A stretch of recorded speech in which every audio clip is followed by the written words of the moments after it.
आम्ही मगाही सांगितलं की आम्ही होऊन कोणाला पाय लावत नाही, आम्हाला लावल्यानंतर तो आम्ही सोडत नाही।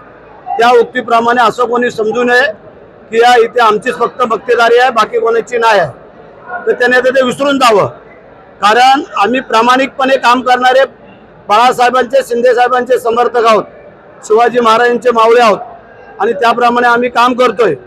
परंतु ज्या वेळेला आम्हाला दुखवण्याचा प्रयत्न केला का मग आपल्याला पण समोरच्याला दुःख भोगावंच लागणार, हे लक्षात ठेवा। आम्ही बाकी काय जास्त काय बोलत नाही किंवा काय चालत नाही आहे, परंतु जो आजचा पक्षप्रवेश आहे तो त्या दिवशीचा झालेला पक्षप्रवेश आणि आजचा पक्षप्रवेश त्यावेळेला तुम्ही पण त्यावेळेला असणार होता जिथं, असं मला वाटतंय। आणि आजचा आहे त्याच्यामध्ये काय असेल ते तुम्ही समजायचं, तुम्ही सांगायचं आहे। परंतु आम्ही जे काय केलेलं आहे ते आमची जी काय जनता आमच्याबरोबर आलेली आहे त्यांची जी काय कामं असतील, अडीअडचणी असतील, त्याला सामोरं जाण्याचं काम आम्ही तिन्ही आमदारांनी ठरवलेलं आहे। आणि एकनाथ शिंदे साहेबांच्या नेतृत्वावरती विश्वास ठेवून आज ही मंडळी आलेली आहेत। कारण ज्या वेळेला एकनाथ शिंदे साहेब मुख्यमंत्री होते तेव्हा भर भरून या नगरपंचायतीला दिलं, हे कोणाला नाकारता येत नाही। मगाशी आम्ही जनतेला दाखवली, आम्ही सांगितलं त्याने एक काम करून दाखवावं, परत आम्ही बोलणार नाही। आणि म्हणून करता आजचा हा पक्षप्रवेश हा स्वइच्छेने आलेले लोक होते, त्याच्यामध्ये वेगळं काय नव्हतं।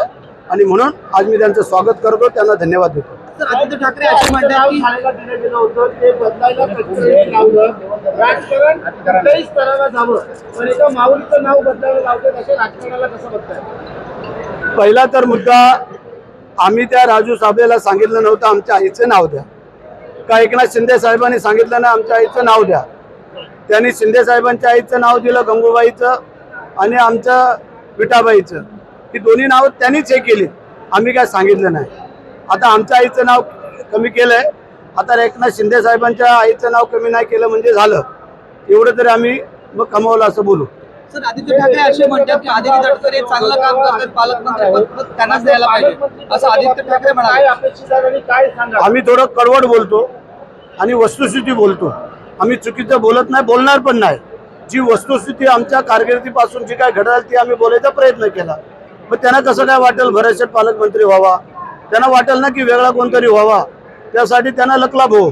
सर, ते म्हणजे स्वार्थासाठी पालकमंत्री पदाचा रायगडमध्ये वाद सुरू आहे। छत्रपती शिवाजी महाराजांचं रायगडमध्ये पालकमंत्री पदाचा स्वार्थासाठी वाद का? अरे ज्या मावळ्यांनी 2.5 वर्ष मंत्रीपद सोडलं तर पालकमंत्रीपद किस बात की चीज आहे?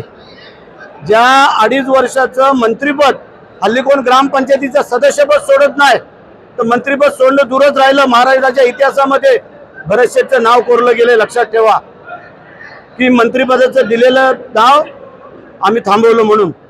विचारा द्या ना, त्यांच्यात हिंमत आहे का? बाबा मुख्यमंत्री आणि आम्ही पण मंत्री पाहिजे, एकनाथ शिंदे साहेबांनी केलं नाही, मी मुख्यमंत्री असताना मुलाला मंत्रिपद दिलं नाही, हे थोडंसं अनुभवा।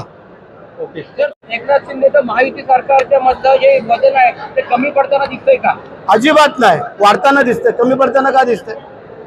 अरे एकनाथ शिंदे साहेबांच्या केलेल्या काम कर्तृत्वामुळे ही महायुतीची सत्ता आली, हे कोणाला नाकारता येते का?